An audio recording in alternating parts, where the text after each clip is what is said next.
Today, the Isle of Man, where approximately 1/3 of its 3-foot gauge network survives, is actually visible from the Lake District peaks. 15 broadly similar 240s were purchased from Bayer Peacocks in Manchester between 1875 and 1926. This is one of very few narrow gauge lines in the world still using its original locomotives. The red ochre livery is a post-Second World War feature, the original livery being light green. Restored engines have run in both schemes, as well as an attractive shade of royal blue.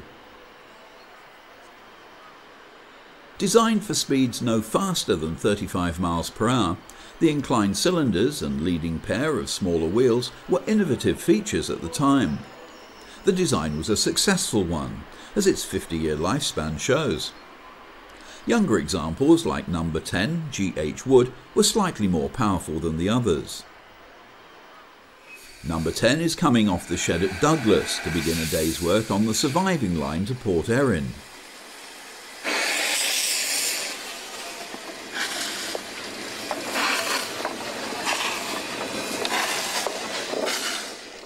This carriage shed is a recent addition and allows all the island's historic coaches to be stored away from the ravages of the climate. The small, low-slung vehicles were designed to render platforms unnecessary, as it was a short step to ground level. At least that was the theory.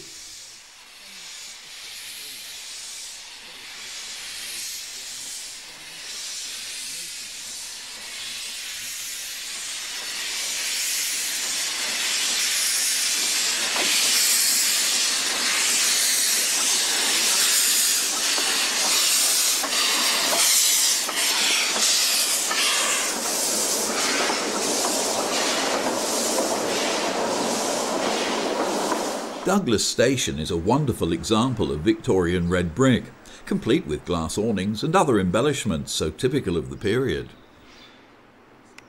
Inside, the ticket hall retains its atmosphere, despite more modern additions like a soft drink machine. The island once had 2 routes from Douglas, to Port Erin and to Peel.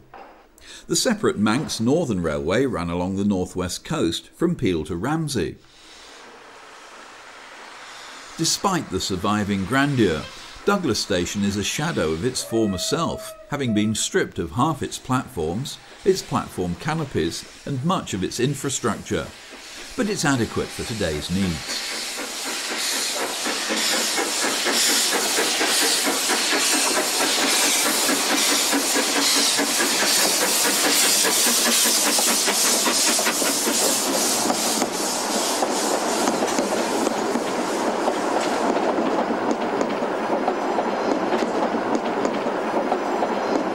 The Port Erin line provides magnificent coastal views. The whole system has escaped total closure by the skin of its teeth on more than one occasion, mainly in the late 60s and into the 70s.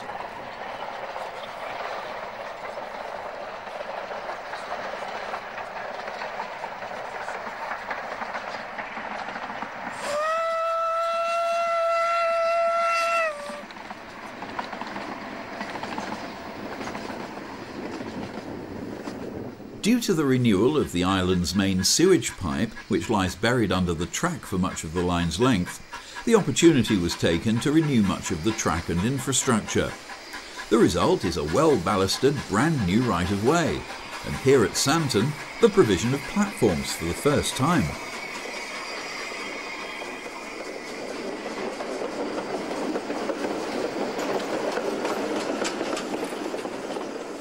Ballasalla has also benefited from new platforms.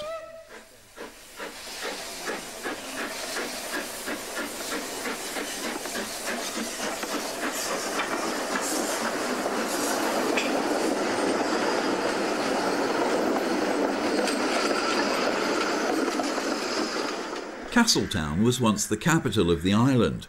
When these scenes were filmed in 2003, Castletown Station was serving as a temporary terminus for trains from Douglas, while the line ahead to Port St Mary was shut for sewer and track replacement.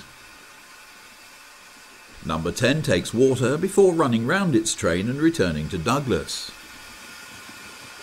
Passengers wishing to continue their journey to Port Erin would bust around the close station to Port St Mary, where the rail journey resumed.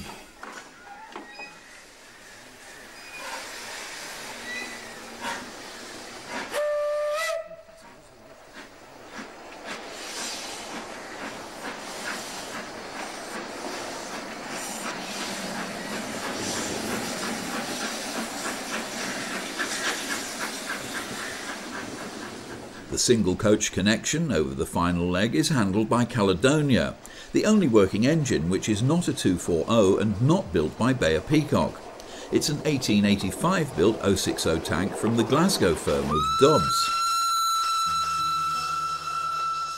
Port Erin is an attractive resort, with many good restaurants, superb cliff walks and a museum of the island's railway history.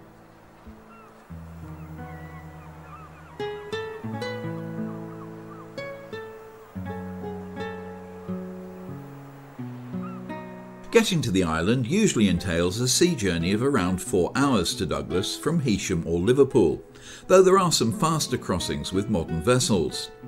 Flying is obviously a great deal quicker, and at last there are some more realistic fares becoming available with various airlines from regional airports.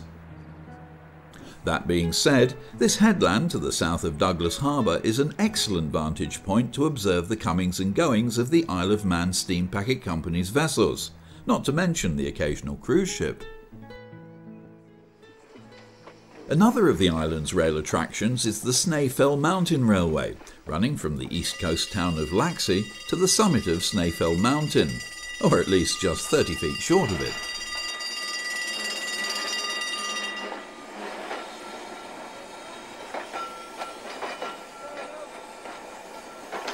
The 6 electric cars have been running since 1875, and although outwardly original, their electrics have been replaced by modern systems, salvaged from redundant German tram cars.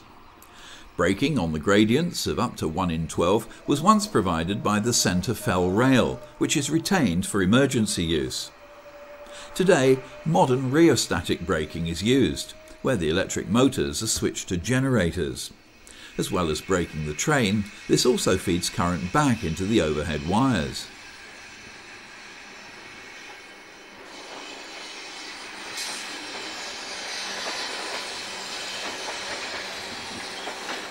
At Laxey, connection is made with the famous Manx Electric Railway, which runs for 17 miles along the island's east coast from Douglas to Ramsey. The right-of-way is largely on the cliff tops, and the line offers magnificent views.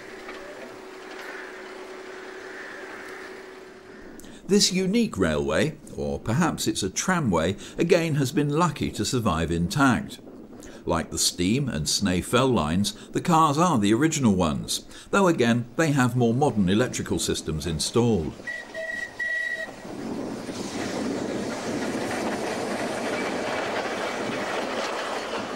The usual formation in the summer months is an enclosed car towing an unpowered toast rack style trailer.